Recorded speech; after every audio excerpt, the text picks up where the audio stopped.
أشهد أن لا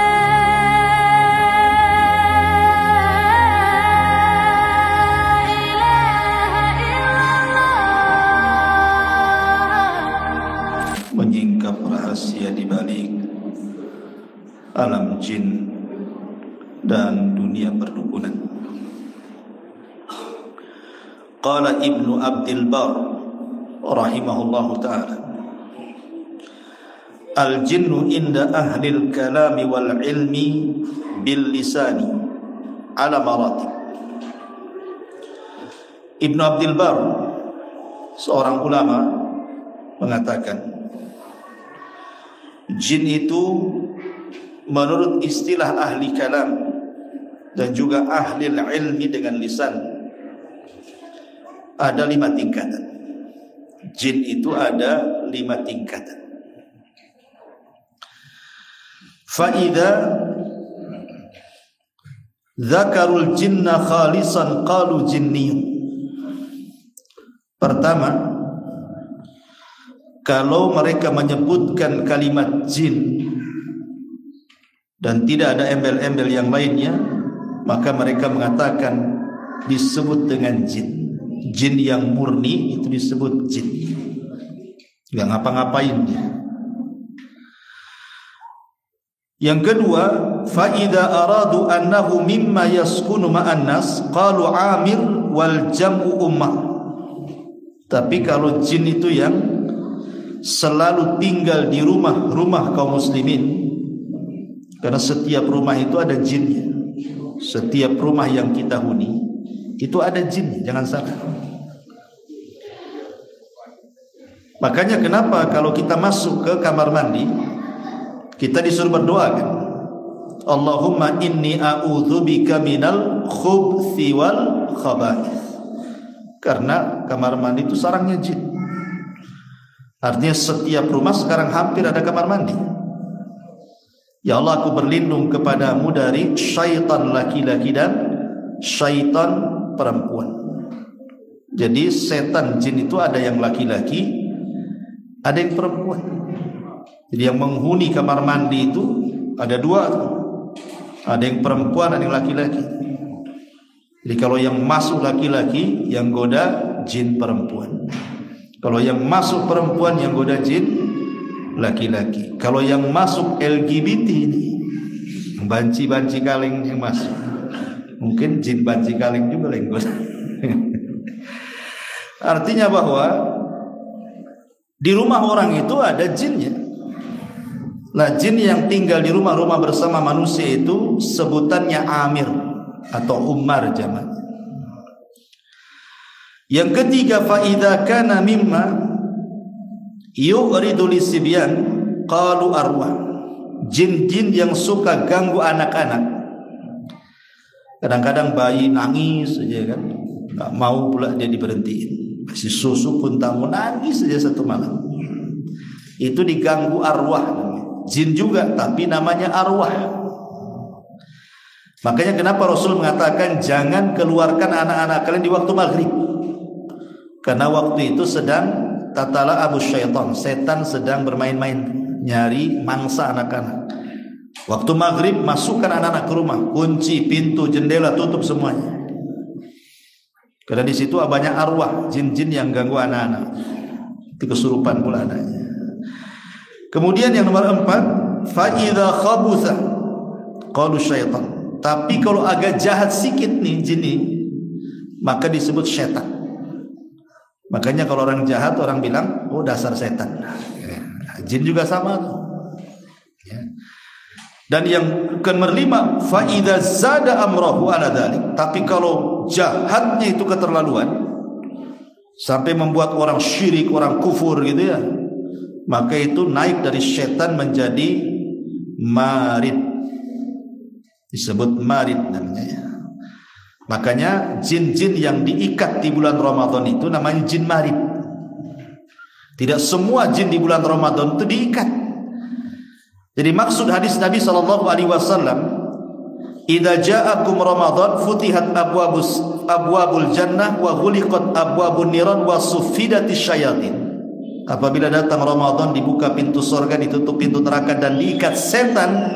Maksud setan di sini artinya jin yang marid saja. Karena dalam riwayat maradatul jin. Jadi yang diikat itu jin-jin yang paling jahat. Jin yang suka goda sampai tingkat kufur syirik, itu yang diikat. Artinya jin-jin selain jin marid, setan yang masih gentayangan. Jadi yang jahat saja yang diikat itu.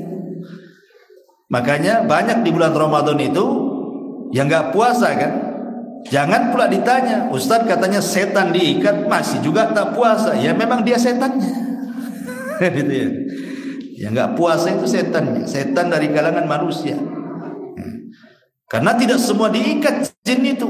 Yang diikat marodahnya saja, yang paling jahatnya saja. Jin-jin kerocok-kerocoknya masih berkeliaran lah. Makanya ada juga yang maksiat di bulan Ramadan. Bahkan ada juga yang buka diskotik di bulan Ramadan. Itu setannya kumpul di situ semua. Masyaallah muslimin yang dimuliakan Allah Azza wa Jalla. Adapun jin itu asnaf. Jin itu kan ada jenisnya. Ada model jenis binatang. Kata Nabi SAW, al-jinnu salasati asnaf. Jin itu 3 jenis. Sinfu kilabin wahayat. Terkadang dia membentuk seperti anjing ataupun ular. Terkadang jin itu membentuk ular atau anjing. Artinya kalau Anda bermimpi, dalam mimpinya kok berjumpa dengan anjing atau ketemu ular, itu simbol-simbol jin. Berarti mimpi itu dari setan. Anda sedang disihir orang, atau jin sedang ganggu kita. Kalau mimpi ketemu anjing, apalagi anjing hitam, kata Rasul, anjing hitam itu dari setan.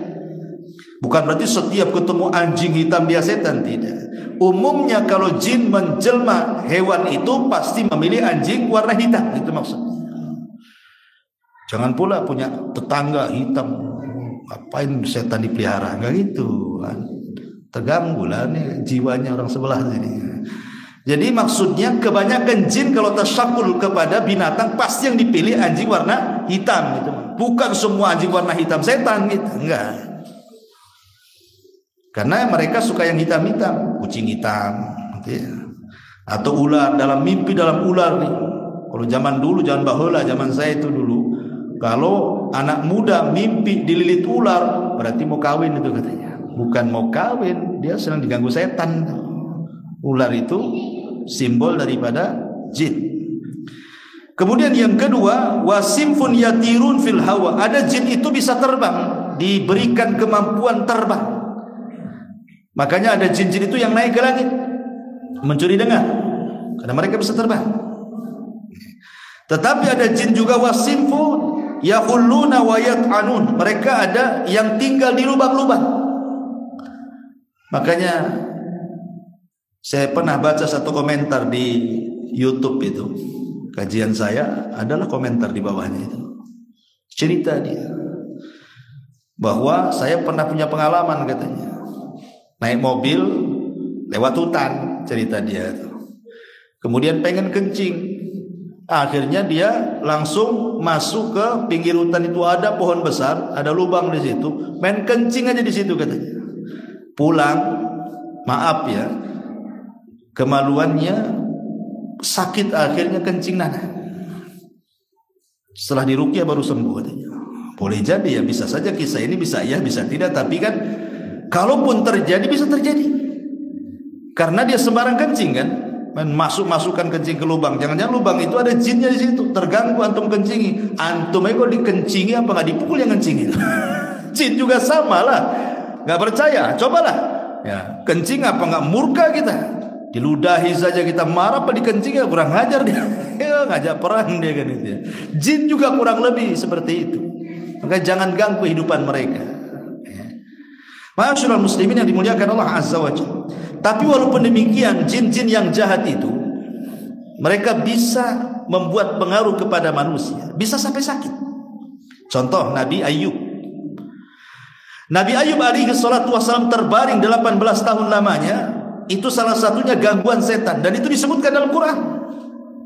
Allah Subhanahu wa taala berfirman dalam surah Sad ayat 41, wadhkur abdana ayyuba idnada rabbahu inni massaniya syaitanu binasbin wa adab.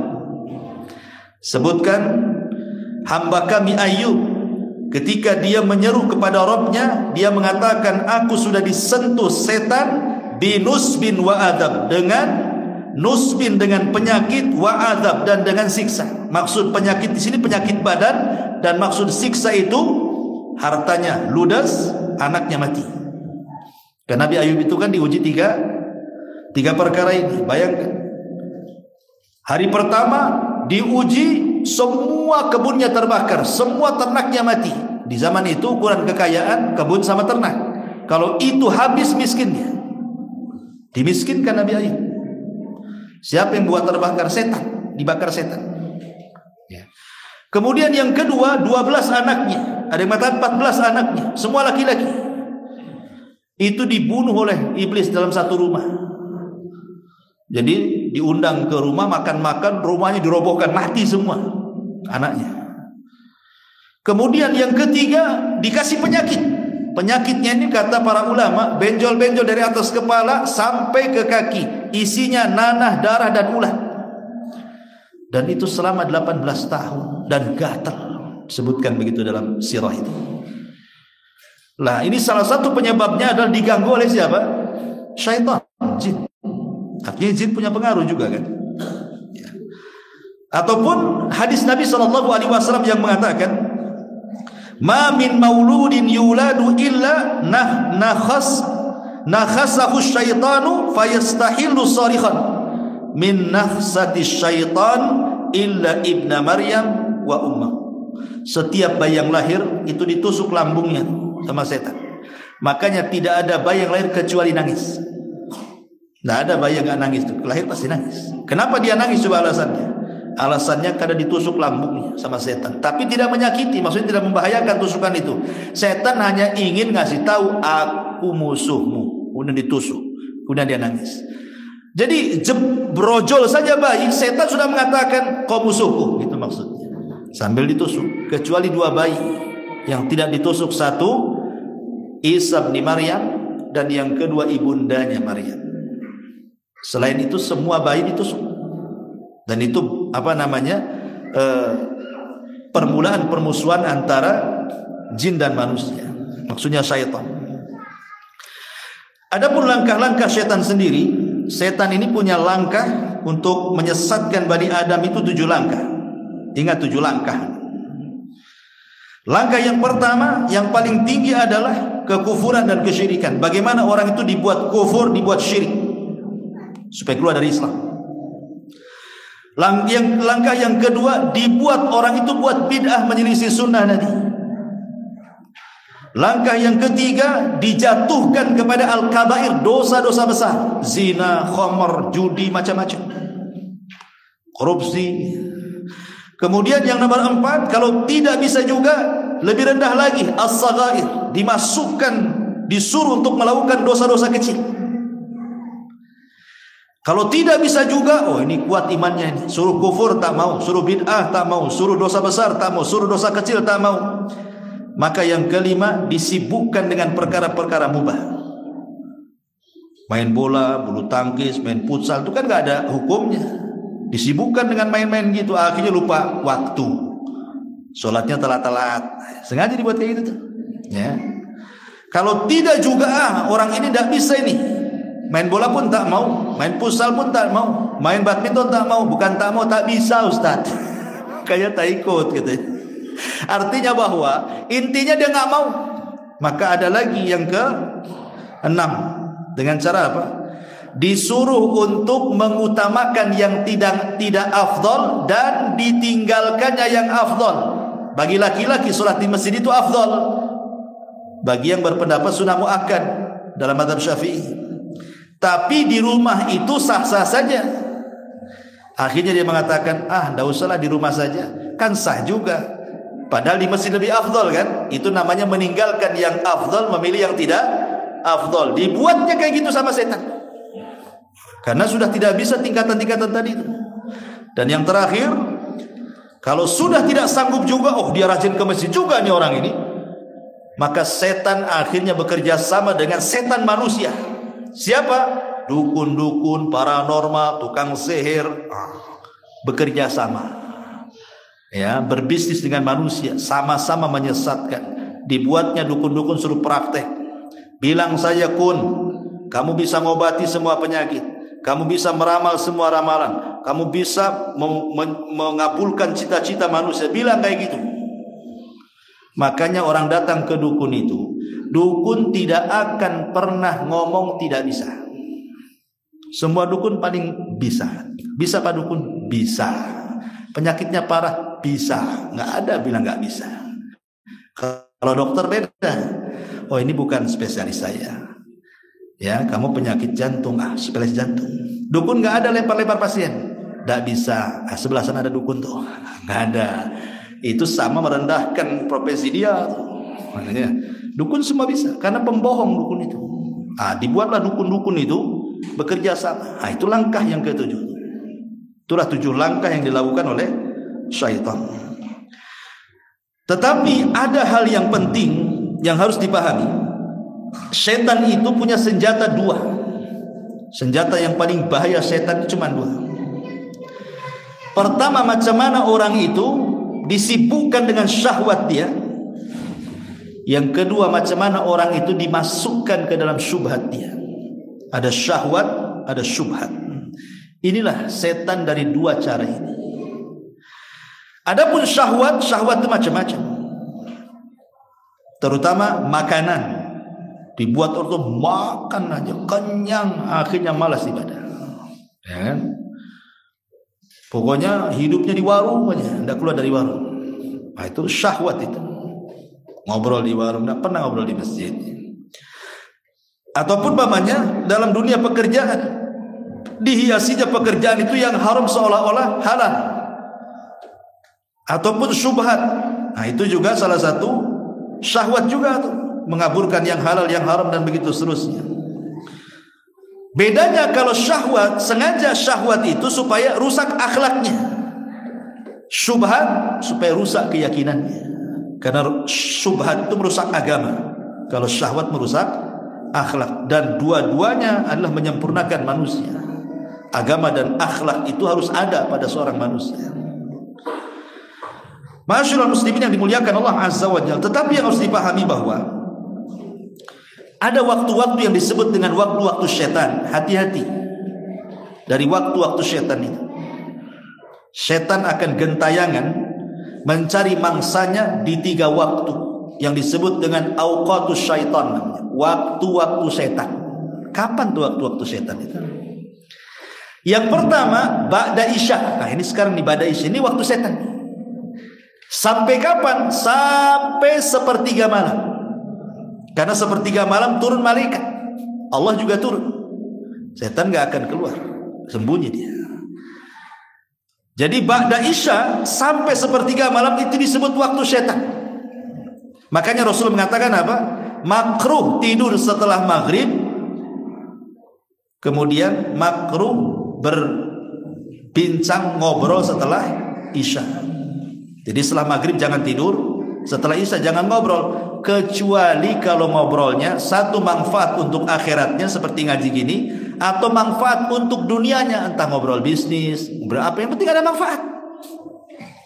Kalau nggak ada manfaat ngapain? Ngalor ngidul ngetan ngulon nggak jelas. Toto jam 12.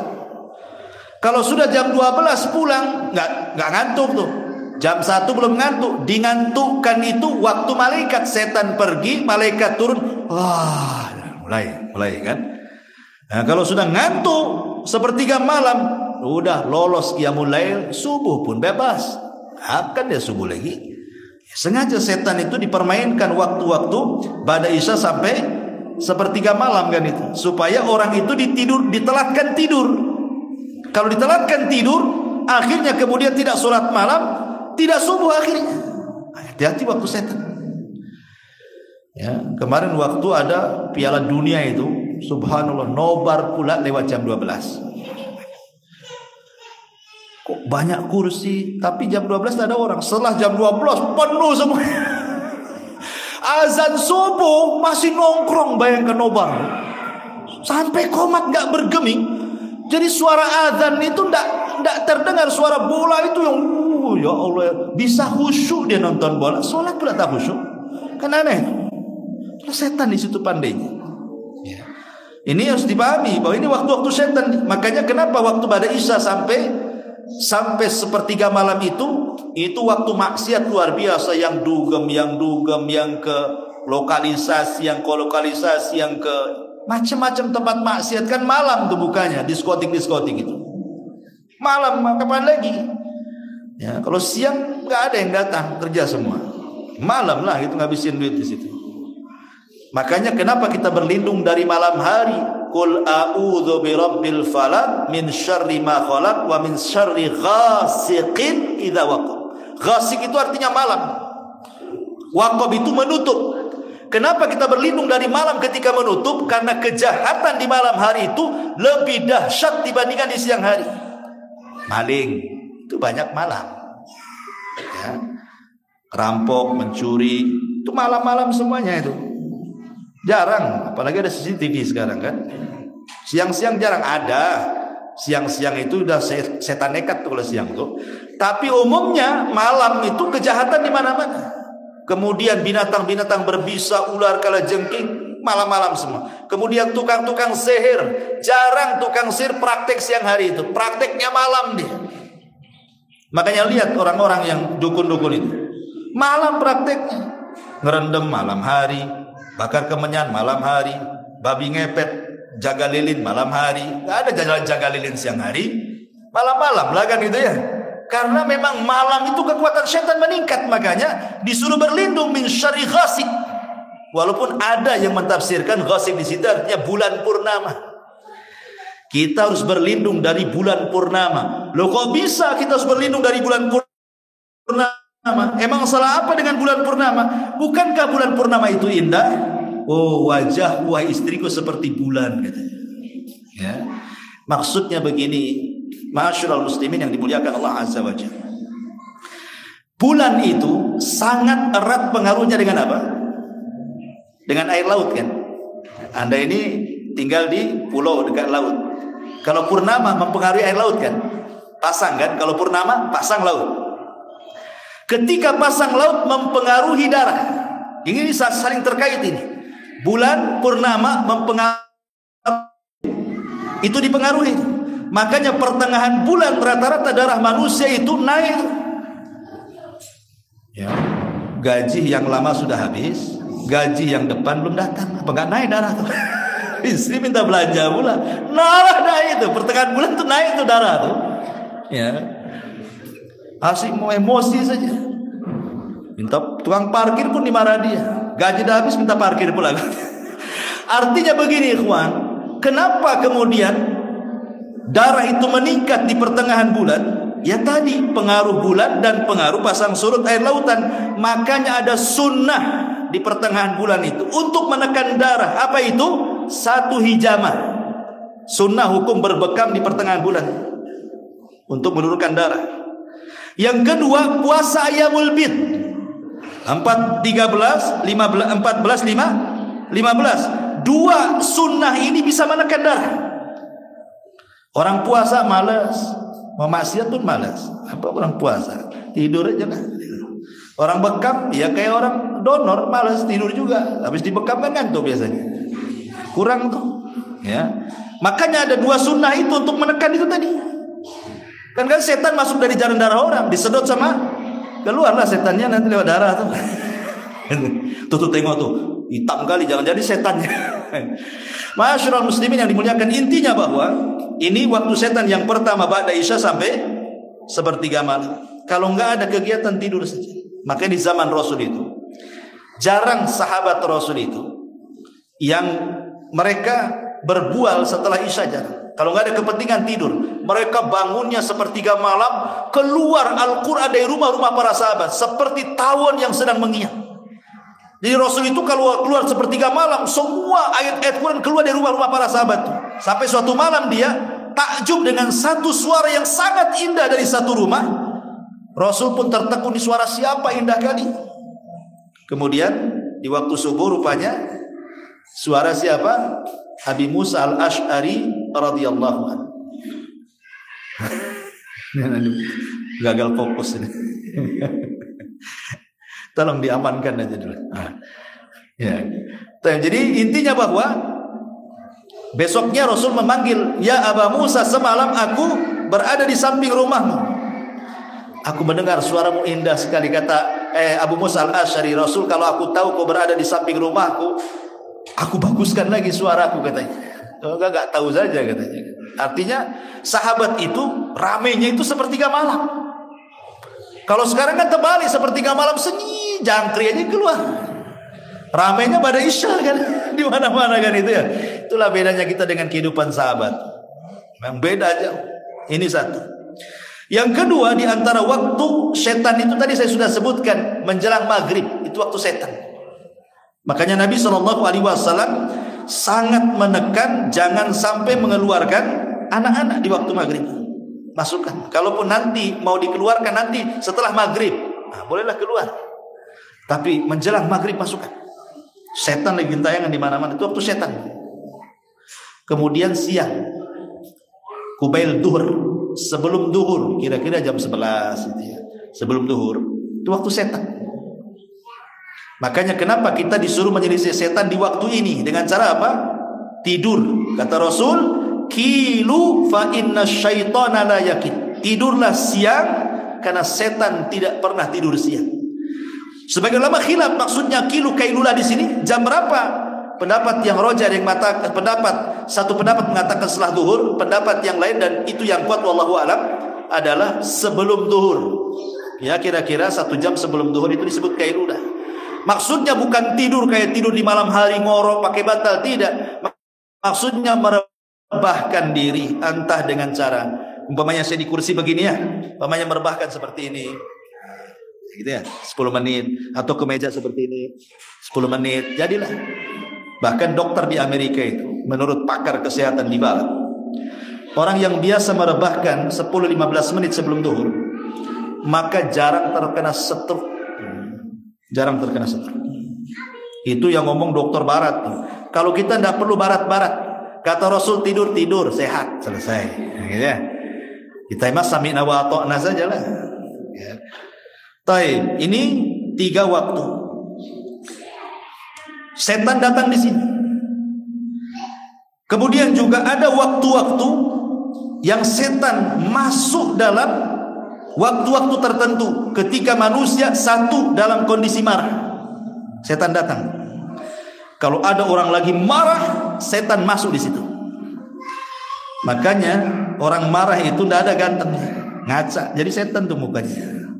Orang marah tuh melotot, hitam, kasar ngomongnya.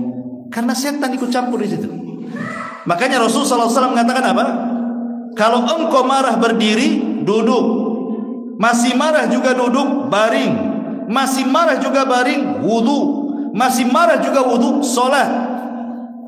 Loh, kan ada tingkat-tingkatannya kan. Habis sholat juga marah, pergilah. Memang tukang marah anda ini. Nggak jelas. Udah tingkatan masih marah juga. Memang tabiatnya itu tukang marah. Memang dia bukan marah seketika, memang punya tabiat marah. Itu harus dirubah itu kalau tabiat. Bukan hanya sekedar dengan cara seperti ini. Ini kan marah mendadak maksudnya. Ini juga setan masuk dalam kondisi marah manusia. Yang kedua, waktu syahwat. Waktu syahwat, ketika syahwat datang, entah syahwat perut ataupun syahwat kemaluan, setan datang di situ. Syahwat perut datang, entah makan yang haram, ngambil yang haram, makan kekenyangan. Makan itu nggak ada hukumnya. Kulu washrabu, kata Allah, makan minum tetapi wala tusrifu, jangan berlebihan kan itu. Karena badan ini ada sepertiga untuk makanan, sepertiga untuk minuman, sepertiga untuk nafas. Ini dihabiskan sampai nafasnya nggak ada. Kan ada orang kayak gitu. Jadi masuk di situ. Atau syahwat kemaluan. Apalagi sudah ada handphone ini. Nonton entah apa-apa atau film itu di situ. Padahal sudah punya istri lagi. Heran kan itu. Udah bosan sama istrinya mungkin. Yang ketiga, qabla shalah. Sebelum sholat, setan datang. Nanti dimasukilah macam-macam tuh. Entah kesibukan, kalau dia pedagang, nanti bentar lagi, ini masih banyak pelanggan, masa ditutup, nanti kalau ditutup hilang pula pelanggan itu, belum tentu dia datang beli lagi. Seolah-olah sholat itu menghalangi rezeki. Ya. Atau nanti lagunya, kan masih azan, nanti masih lama qomat, nggak mau juga berangkat. Ya. Tahu-tahu kemudian dimuluskan perutnya, udah mau qomat, mulus pula perutnya. Akhirnya nggak sholat, ya kan? Jadi sebelum sholat didatangi, diganggunya kita itu. Nah itulah. Kemudian yang keempat, al-iqdam ala a'mal salihah kabirah. Menghalang-halangi ketika kita sudah punya azam, niat beramal soleh yang sifatnya besar. Umpamanya suami ini pengen nyumbang nih ke masjid, sedang bangun masjid nih, yayasan ini sedang bangun mau nyumbang nih. Ini diganggu nih sama setan. Setan nggak bisa ganggu sama dia, datang sama istrinya. Bilang tuh suamimu, sayang duit banyak tuh, bagus beli rumah lagi katanya. Mulai dikompori sama istrinya. Nah, jadi setan berusaha untuk menghalang-halangi bagaimana caranya. Yang kelima, inda naum, ketika tidur. Ada dua setan mengganggu orang tidur itu.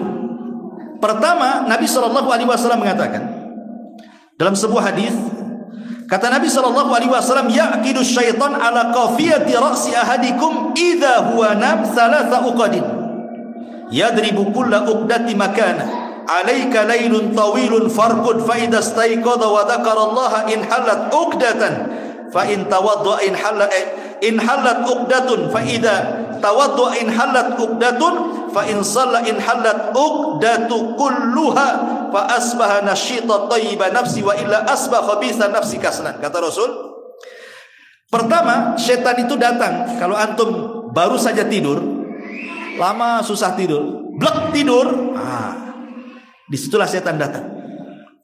Mulai tengkuk kita itu diikat di sini.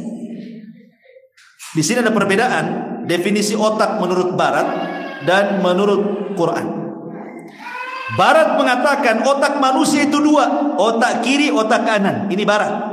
Orang Barat bilang begitu. Otak itu ada dua, kiri kanan. Tapi Quran mengatakan otak itu depan belakang. Itulah bedanya. Kalau kita memahami otak itu, otak depan namanya ubun-ubun, dalam bahasa Arabnya nasiyah. Otak belakang disebut qafiyah. Kalau mereka mengatakan kiri kanan, kita depan belakang. Setan tidak bisa menguasai depan, disebut nasiyah. Kenapa? Karena nasiyatin biyadi, ubun-ubun itu di tangan Allah. Setan tidak bisa menggoda lewat depan. Setan itu hanya bisa menggoda lewat otak belakang. Dengan cara apa? Diikatnya otak belakang itu, diikat. Setiap mengikat, maka setan akan mengatakan, alaika lailun tawilun farbud, malam masih panjang, tidur yang lelap. Dah, ditunggu dulu. Terus nanti tengah malam takut dia mau bangun malam nih, diikat lagi sama setan. Kemudian setan ngomong lagi, malam masih panjang, yang lelap tidur. Tiup-tiup. Menjelang subuh datang lagi setan itu, diikat lagi 3 ikatan. Padahal sudah qiraah, sudah azan pun diikat lagi. Malam masih panjang, padahal ada subuh tuh. Ya. Baru jam 7 dibangunkan sama setan, bangun kamu, malam sudah nggak ada. Baru bangun dia kan, nggak subuh lewat kan gitu ya. Makanya kata Nabi SAW, kalau orang itu bangun sebelum subuh, kemudian setelah bangun dia membaca doa selepas tidur, alhamdulillahilladzi ba'dama amatana walih nusyur, 1 ikatan lepas.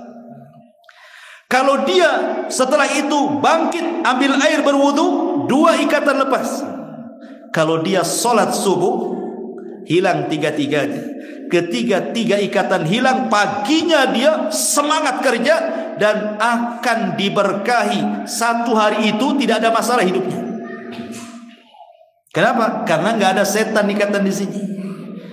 Coba bayangkan 1 minggu nggak sholat subuh, nggak ribet itu ikatannya di sini tuh. Gimana ngurainya itu? Banyak kali. Makanya orang yang tidak sholat subuh ditimpa banyak masalah. Terkadang masalah ini tidak tahu apa penyebabnya, ada aja masalah. Kenapa? Karena awal aktivitas harinya dimulai dengan laknat Allah. Sholat subuh ditinggalkan, dosa besar. Ya, berarti memulai aktivitasnya dengan melakukan dosa besar, bahkan lebih besar daripada zina, lebih besar daripada membunuh. Meninggalkan sholat itu bisa kafir, tapi berzina dan membunuh belum tentu kafir. Makanya dia memulai aktivitas paginya dengan laknat duluan. Nanti siang dilaknat lagi karena tidak zuhur, sore dilaknat lagi karena tidak asar, maghrib dilaknat lagi tidak sholat maghrib, isya dilaknat tidak sholat isya, awal akhir dilaknat. Cemana mau berkah hidupnya? Ngeri kan begitu ya. Makanya setan tuh ganggu di waktu subuh ini, waktu tidur. Yang kedua, hadis yang kedua, kata Nabi SAW, setan itu kalau sudah mau dekat-dekat subuh dan dia tidak bangun, setan itu kan bersarang di lubang hidung. Jadi kalau orang tidur habis ngikat itu, setan di lubang hidung kita tidurnya. Kalau setan mau kencing, toiletnya itu di sini, kamar mandinya itu di lubang telinga. Maka setan akan mengencingi lubang telinganya. Setiap kita itu dikencingi lubang telinganya. Sahabat bertanya Rasul, ada orang tertidur sampai lewat subuh. Apa kata Rasul? Bala syaitanu fi udhuni. Berarti kedua telinganya sedang dikencingi setan. Jadi orang yang tidak subuh, bablas gitu sampai matahari terbit, berarti sedang dikencingi setan dua telinganya. Apa makna dikencingi setan? Sebagian ulama mengatakan maksudnya dikencingi ya secara hakikatnya setan kencing di situ. Bagaimana bentuk kencingnya? Apa sama dengan kencing antum? Ya beda lah. Kalau sama budak lah antum. Ya itu kencing setan sendirilah kan itu. Ada dibawa ke pada hakikatnya betul-betul kencing. Ada yang mengatakan tidak, ini makna majaz. Maksud setan itu mengencing kedua telinga, maksudnya telinga kita itu dibuat susah menerima nasihat, dibuat susah menerima hidayah, dibuat susah menerima kebenaran. Susah pokoknya. Karena tiap malam dikencingi setan, gak pernah subuh. Ada juga yang memahami seperti itu. Ada juga yang ketiga maknanya setan mengencingi kedua telinga itu maksudnya setan hendak menghina kita, merendahkan kita. Coba bayangkan, saya tadi contohkan kan, seandainya saya ludahi muka antum, marah nggak antum? Marah, karena merasa direndahkan. Marah kan? Apalagi saya kencingi muka antum, marah nggak? Wow, makin marah, kurang ngajar kan itu. Hari-hari antum dikencingi setan, kok nggak marah sama setan? Kenapa? Setan lah kencingi kita, kok nggak marah sama setan? Kan heran gitu maksudnya ya. Ada orang yang dikencingi setan hari-hari kan, nggak marah juga sama setan dia.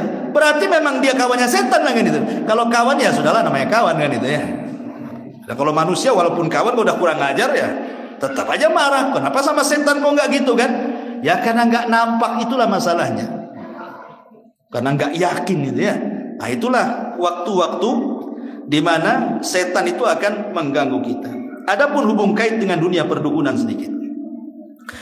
Di dalam surah Al-Baqarah Allah Subhanahu wa taala mengatakan 102, "Wattaba'u ma tatlu syayatin 'ala mulki Sulaiman.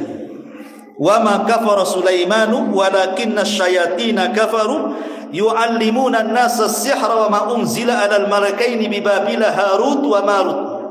Ila akhiril ayat. Bisa baca Al-Baqarah 102. Dahulu sebelum diutus Nabi Sulaiman, langit ini penuh dengan jin. Jadi di atas awan jin itu punya pos. Awan nanti mereka buat pos.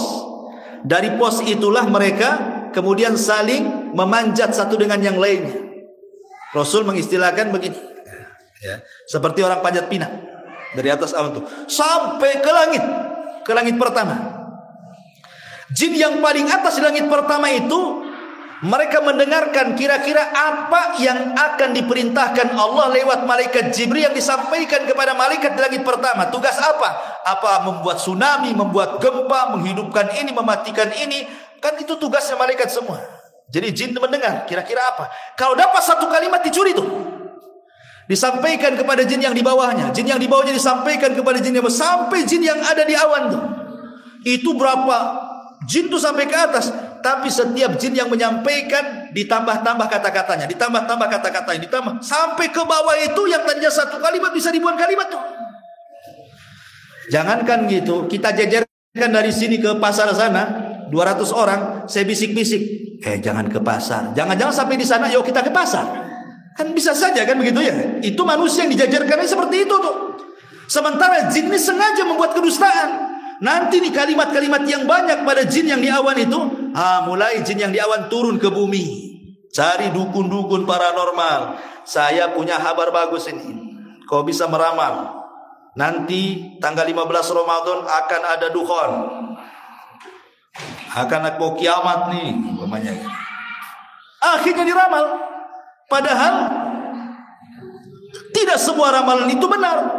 Dari 100 ramalan itu satu yang benar. Kan begitu ya? Satu kebenaran dicampur adukan 99 kedustaan. Jadi kalau ada 100 dukun meramal, yang satu benar, yang 99 dusta tidak jadi ramalan, kita katakan dukun sakti? Tidak. Masa banding 1 banding 99?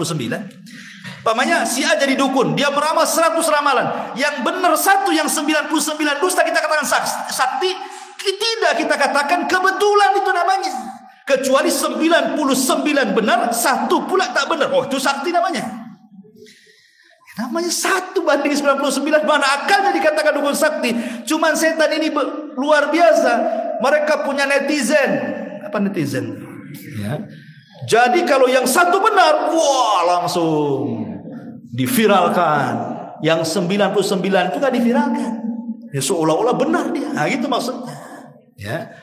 Lah di zaman itu kesyirikan luar biasa, dunia perdukunan itu.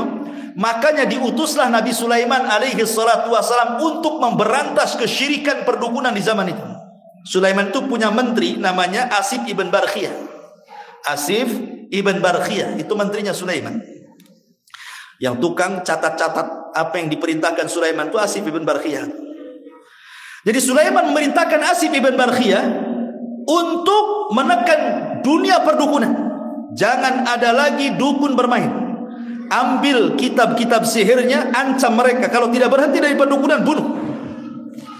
Akhirnya ketakutan tukang sihir di zaman Nabi Sulaiman. Mereka memberikan buku-buku sihir mereka, sehingga tidak ada lagi praktek sihir di zaman Sulaiman. Kenapa? Buku-bukunya sudah diambil Asif ibn Barkhiyah, dimasukkan dalam satu kotak, disimpan di bawah singgasana Sulaiman. Kemudian Sulaiman mengatakan, siapa yang mengambil kotak ini dan dia dari manusia, kubunuh. Siapa yang mengambil dan dia jin, kupastikan terbakar. Dikutuk sama Sulaiman. Sejak itulah tidak ada lagi yang berani praktek perdukunan di zaman Nabi Sulaiman. Ketika Nabi Sulaiman meninggal dunia, dia sedang duduk di sanggasananya sambil pegang tongkatnya. Tongkatnya dimakan rayap. Akhirnya tongkatnya kan dimakan rayap, habis. Guling Sulaiman, mati. Kata jin, kalau tahu Sulaiman mati, ngapain saya kerja nggak dibayar? Menunjukkan jin tidak tahu yang gaib. Kalau tahu yang gaib tentu tidak ngomong begitu. Ya. Lah setelah Sulaiman meninggal masih kondusif karena orang-orang murid-murid Sulaiman masih banyak. Tapi generasi pertama meninggal, generasi kedua meninggal, datanglah generasi orang-orang awam tidak kenal tauhid. Datang iblis menjelma manusia, menceritakan, mau nggak kamu memiliki ilmu sesakti Sulaiman katanya. Kalau mau, itu ilmu Sulaiman itu ada di bawah singgasana. Buku-buku sihir itu. Ya. Kemudian mereka mengatakan, kenapa gua sendiri yang mengambil? Oh, enggak bisa. Kenapa? Karena jin terbakar kalau ngambil. Sementara kalau manusia akan dibunuh, Sulaiman mati, siapa yang bunuh dia? Akhirnya kemudian diambillah buku-buku sihir itu, dipelajari. Ada yang mengatakan yang pertama kali mempelajari adalah Harut dan Marut. Bagi yang berpendapat Harut Marut itu manusia. Tapi ada yang mempelajari tidak, orang-orang yang disuruh oleh iblis, diambilnya buku itu dipelajari. Akhirnya tersebarlah sihir, sehingga ajaran Sulaiman bercampur dengan ajaran sihir. Disitulah Allah turunkan Harut Marut dari langit, mengajarkan sihir untuk membedakan mana wahyu, mana sihir. Makanya Harut dan Marut ketika mengajarkan sihir mengatakan, fala takfur, jangan kufur kamu. Dari sini menunjukkan bahwa Harut Marut malaikat, tapi ditugaskan Allah hanya untuk ikhtibar, memberikan ikhtibar saja, ujian kepada manusia. Kalian boleh mempelajari sihir, tapi jangan kufur. supaya membedakan mana wahyu mana sihir, itu saja tugasnya. Tetapi akhirnya orang-orang ada yang ketika dikatakan jangan kufur, mereka mundur, tidak mau belajar. Tapi banyak orang Yahudi belajar. Makanya dunia sihir itu paling banyak di dunia Yahudi, karena mereka yang pertama kali mempelajari sihir. Baru turun-temurun sampai hari ini. Sampai ke Tarempa pun ada juga dukun ya. Itu ikut Yahudi.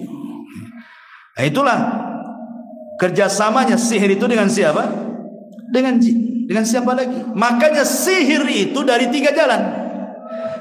Penyihir, orang yang disihir, jin yang membantu sihir. Kalau 3-tiganya ini memungkinkan terjadi sihir. Satu, tukang sihirnya memang jahat, ingin nyihir orang. Targetnya sudah si A, jelas.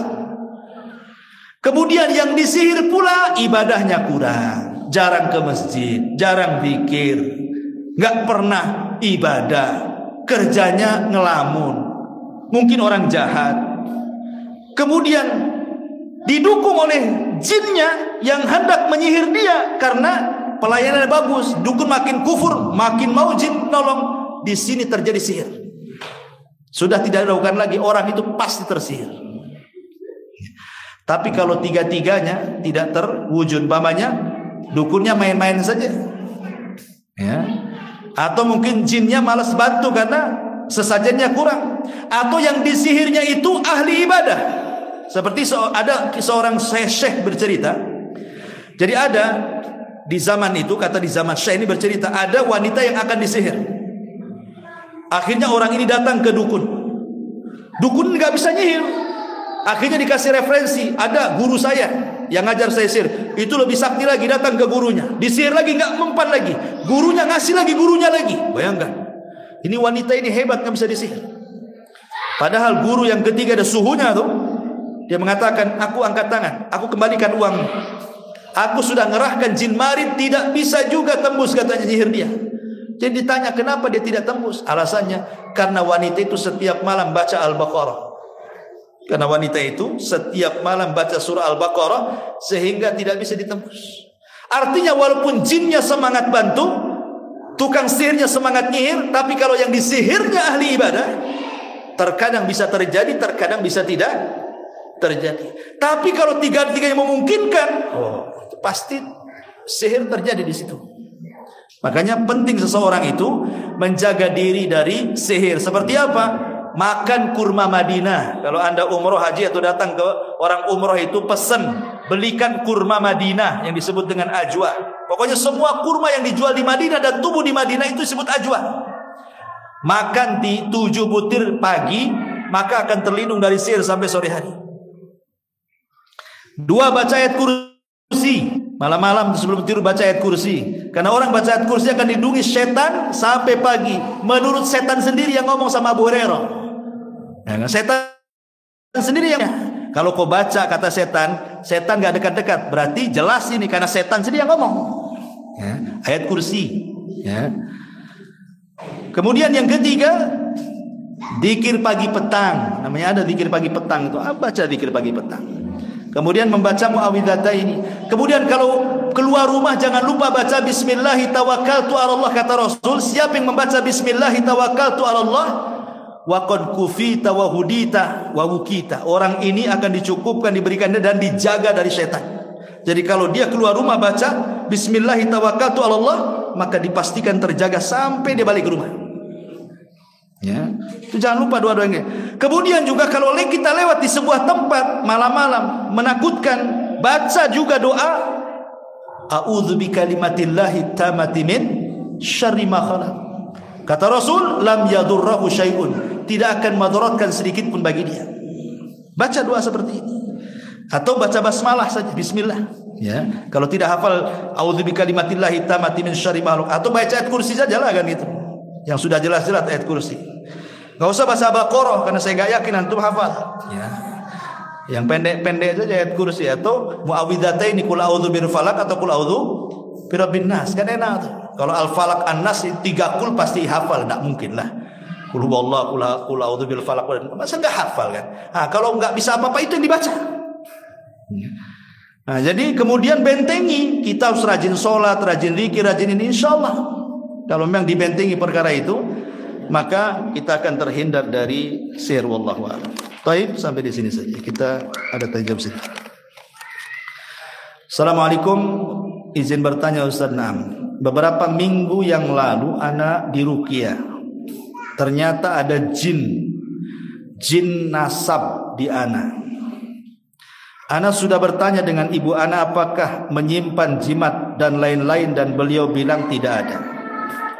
Ana berpikir mungkin dari ayah ana, tapi ayah ana dalam keadaan tidak bagus ingatannya. Jika tidak dihalangkan akan turun-temurun. Dan setelah diruqyah hati ana selalu gelisah dan suka termenung dalam ibadah, dan kegiatan sehari-hari pun jadi tak fokus. Mohon penjelasannya dan bantuannya.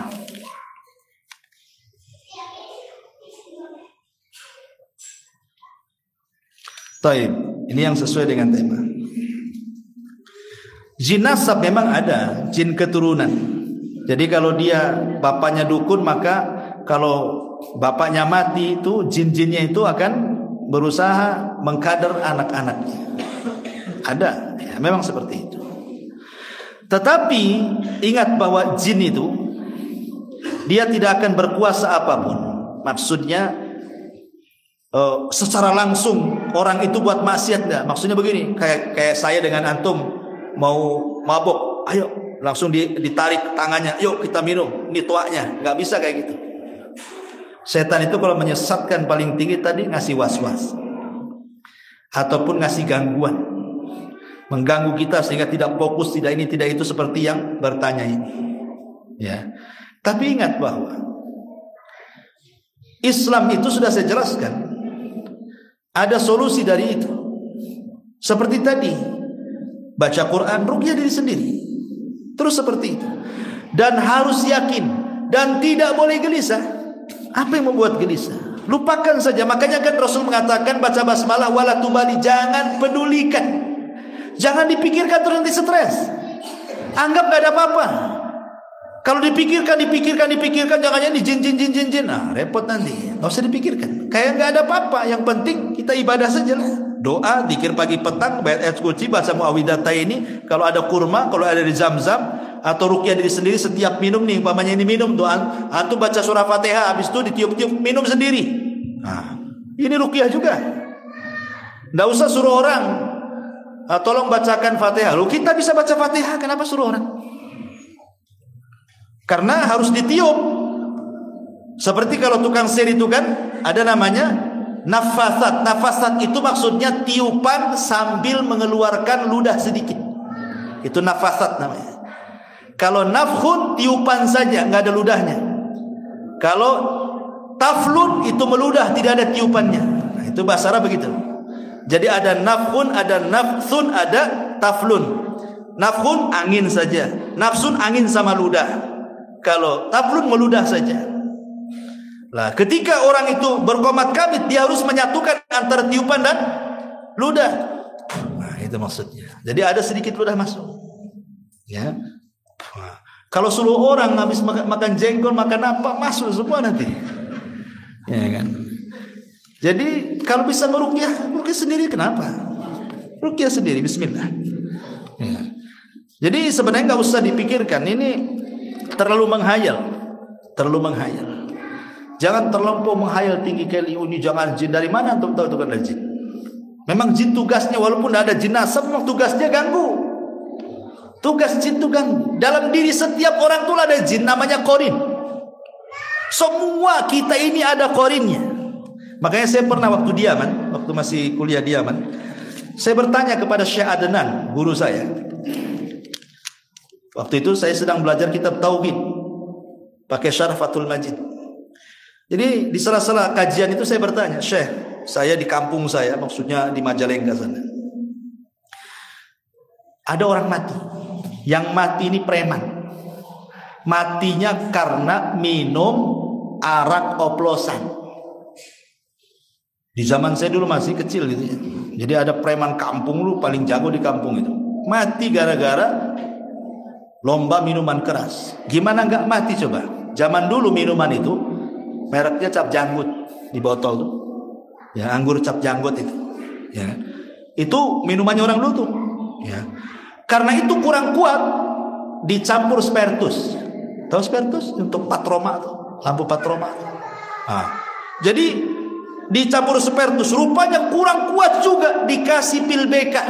Tahu pil BK? Pil BK itu pil untuk anjing gila. Kalau ada anjing gila kasih pil BK. Jadi bayangkan tuh buat oplosan tuh, itu dari anggur cap orang tua dicampur spiritus, dikasih pil BK, dikocok-kocok, diminum. Ya nggak mati lah, gimana nggak mati? Masa obat anjing diminum ya mati kan itu.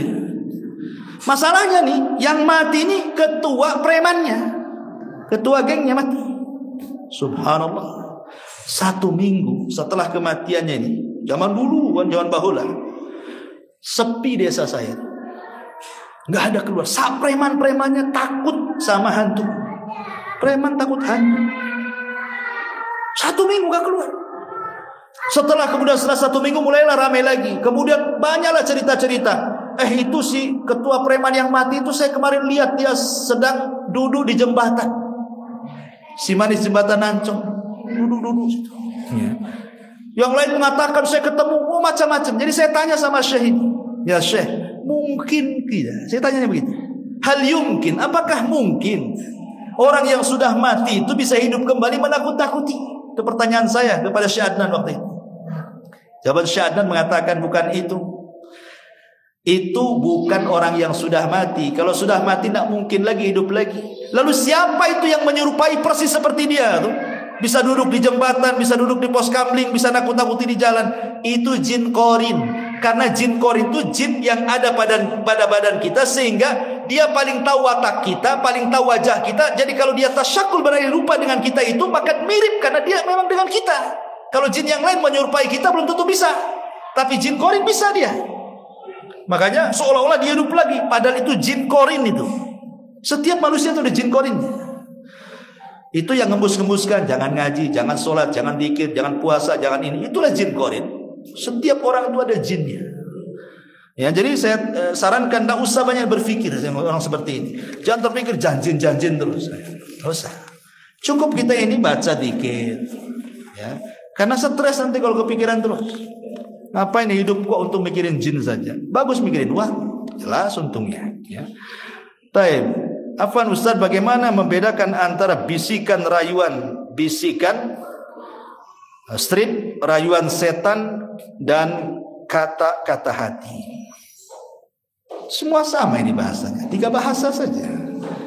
Intinya di dalam manusia itu cuma 2. Bisikan baik, bisikan jahat, itu saja. Mau kata-katanya ini bisikan, ini rayuan, intinya 2. Ya. Ada yang nyuruh jahat, ada yang nyuruh baik, itu saja. Kalau yang nyuruh baik itu korin malaikat, nyuruh jahat itu korin dari jin, selesai. Banyak kali bahasanya ini. Intinya 2. Taib. Kemudian yang kedua, Ustaz, apakah wanita yang sedang haid akan diikat di belakangnya dan dikencingi? Semua sama. Mau yang haid, mau yang enggak haid tetap diikat. Makanya saya sarankan ibu yang haid, ya, baca Quran kalau pegang mushaf kan tak boleh, Bu, ya. Sekarang kan sudah ada handphone, Bu. Ibu bisa baca Quran dari handphone. Karena handphone itu bukan mushaf. Ini handphone. Ini bukan mushaf walaupun ada program mushaf. Ya. Jadi kalau wanita haid pegang handphone kemudian baca Quran di mushaf, dia bukan sedang pegang mushaf. Itu dipahami. Kata para ulama, kenapa Al-Quran elektronik yang ada di handphone bukan mushaf? Karena bisa dihilangkan, bisa dimunculkan. Tapi kalau Quran yang dicetak-cetak itu macam mana? Walaupun digesek-gesek ini tetap saja Al-Baqarahnya di situ. Coba aja ambil Quran yang asli itu, digesek-gesek ini, hilang nggak? Tapi handphone digesek-gesek hilang lah Qurannya. Apalagi ganti program. Makanya ulama mengatakan Quran elektronik bukan mushaf. Makanya boleh bawa ke kamar mandi, yang jelas jangan muncul satu ayat, ganti programnya apa gitu ya. Jangan ada ayat Qurannya, masuk kamar mandi nggak ada masalah. Tapi kalau Quran jangan coba-coba dibawa ke kamar mandi. Jadi saya sarankan Bu, ya Bu ya ibu yang punya handphone kan pegang mushaf. Menurut jumhur ahli ilmi tidak boleh orang haid memegang mushaf. Bagaimana caranya? Dari hafalan dulu sebelum ada handphone, baca Quran dari handphone. Baca Quran dari handphone. Karena Anda tidak sedang memegang mushaf. Itu megang handphone namanya. Ya, yang disentuh-sentuh pun bukan Quran. Anda sedang nyentuh kaca di sini. Ya, jadi itulah fatwa ulama kontemporer yang mengatakan mushaf elektronik bukan mushaf. Maka bacalah wanita haid dari mushaf elektronik, maksudnya dari handphone. Nah, supaya jangan, karena wanita haid itu kan kurang agamanya, dia nggak sholat, dia nggak puasa, jangan pula tak zikir, tak baca Quran. Alasannya apa? Kan nggak boleh pegang mushaf. Yang nggak boleh itu mushaf itu yang dicetak tuh. Tapi kalau di handphone dibolehkan, nggak ada masalah. Supaya jangan sampai lupa dari Allah Azza wa Jalla.